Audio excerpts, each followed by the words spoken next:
सोचिए, दुनिया में एक ऐसी जगह हो जहां विशाल शिप्स और बड़े बड़े एयरप्लेन्स अचानक से बिना किसी निशान के हवा में गायब हो जाएं। सुनकर अजीब लगता है ना, लेकिन यह सच है। हम बात कर रहे हैं उस जगह की जिसे दुनिया बर्मुडा ट्रायंगल या डेविल्स ट्रायंगल के नाम से जानती है। आज के इस विश्लेषण में हम इन्हीं समुद्री लहरों के बीच छिपे रहस्यों की तह तक जाएंगे और समझेंगे कि आखिर इस इलाके के बारे में इतनी मिस्टीरियस बातें क्यों होती हैं। तो चलिए सीधे इसमें उतरते हैं। बर्मुडा ट्रायंगल का सबसे खौफनाक और आश्चर्यजनक पहलू ही यही है, डिसअपियरिंग विदाउट अ ट्रेस, यानी बिना कोई सुराग छोड़े गायब हो जाना। ना कोई मलबा बचता है, ना ही कोई डिस्ट्रेस कॉल मिलती है। ये बिल्कुल वैसा ही है जैसे किसी ने एक विशाल चादर से उन प्लेन्स और शिप्स को ढक दिया हो और उनका वजूद ही मिटा दिया हो। आइए इस मिस्ट्री को थोड़ा और करीब से समझते हैं। इस केस फाइल का पहला भाग, द डेविल्स ट्रायंगल, एक ऐसा नाम जो अपने आप में बेहद डरावना है।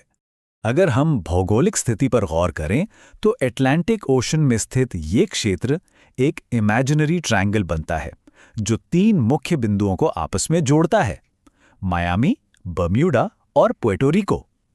एक नज़र में नक्शे पर यह समुद्र का कोई आम हिस्सा लगता है, बिल्कुल शांत, लेकिन इस खास बाउंड्री के अंदर दर्जनों ऐसे किस्से दफन हैं जिन पर यकीन करना सच में मुश्किल है। यहाँ कई सालों से बेहद अजीब घटनाएं रिपोर्ट होती आई हैं। सबसे हैरान करने वाली बात पता है क्या है? प्लेन्स और शिप्स का संपर्क अचानक से बिल्कुल टूट जाता है, और वो भी बिना किसी एसओएस सिग्नल के। सामान्य तौर पर किसी भी इमरजेंसी में पहला काम एक डिस्ट्रेस सिग्नल भेजना होता है, लेकिन यहाँ स्थिति इतनी तेजी से बिगड़ती है कि कॉन्टैक्ट एस्टैब्लिश करने का मौका ही नहीं मिलता। पूरी तरह से रेडियो साइलेंस।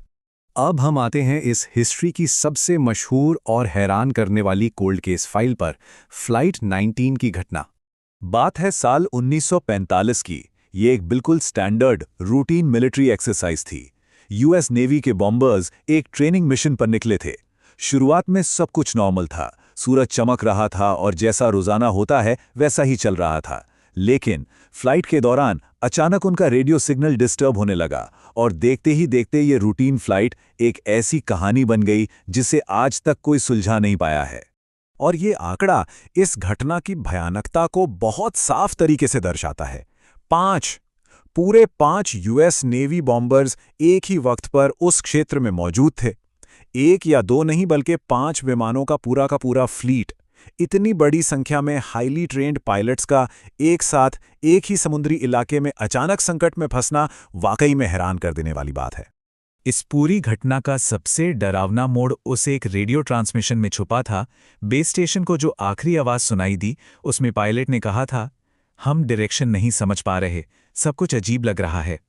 सोचिए उस कंफ्यूजन के बारे में। एक हाईली ट्रेन्ड मिलिट्री पायलट बता रहा है कि उन्हें दिशाओं का ज्ञान नहीं हो रहा और आसपास का वातावरण अचानक से बदल चुका है। उस आखिरी डरावनी आवाज और ट्रांसमिशन के बाद बस सन्नाटा छा गया। वे विमान कभी नहीं मिले। बड़े बड़े सर्च ऑपरेशंस चलाए गए, कोशिशें हुई, लेकिन समुद्र की उन गहराइयों ने जैसे सब कुछ निगल लिया। आज तक उन 5 बॉम्बर्स का नामो निशान नहीं मिल पाया है। यहाँ आकर मुद्दा थोड़ा कॉम्प्लेक्स हो जाता है। आइए इन संदिग्ध घटनाओं के अलग अलग पहलुओं पर तटस्थ होकर विचार करें। विज्ञान बनाम कॉन्स्पिरेसी थ्योरीज। अब देखिए, यहाँ सबसे दिलचस्प बात यह है कि हमारे सामने 2 बिल्कुल अलग विचारधाराएं हैं।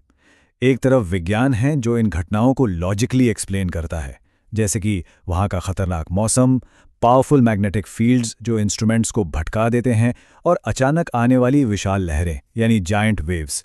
दूसरी तरफ पॉपुलर कंस्पिरेसी थ्योरीज हैं जिनके मुताबिक इस जगह का कनेक्शन एलियंस, समुंदर के अंदर बने किसी पोर्टल या फिर अटलांटिस की खोई हुई सभ्यता से हो सकता है। दोनों ही पक्ष इस अनोखे इलाके की अजीब घटनाओं को समझाने का प्रयास करते हैं। आइए आगे बढ़ते हैं और देखते हैं कि ये रहस्य आज के समय में कैसे जुड़ा हुआ है, एक निरंतर रहस्य। ये जानना वाकई चौंकाने वाला है कि आज के इस दौर में जहां इतनी एडवांस्ड टेक्नोलॉजी, मॉडर्न नेविगेशन और एडवांस्ड रेडार सिस्टम्स मौजूद हैं, उसके बावजूद आज भी बर्म्यूडा ट्रायंगल के ऊपर से गुजरते वक्त आधुनिक पायलट्स अजीब कंपास प्रॉब्लम्स रिपोर्ट करते हैं।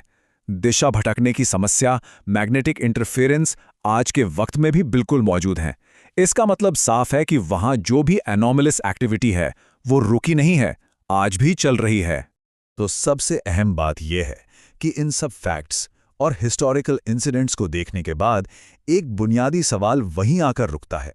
क्या ये सिर्फ एक बेहद खतरनाक, अनप्रिडिक्टेबल समुद्री क्षेत्र है जहां प्राकृतिक ताकतें अपना जोर दिखाती हैं, या फिर सच में वहां समुद्र की गहराइयों में कोई छिपी हुई शक्ति काम कर रही है जो इंसानी समझ और हमारी तकनीक से बहुत परे है?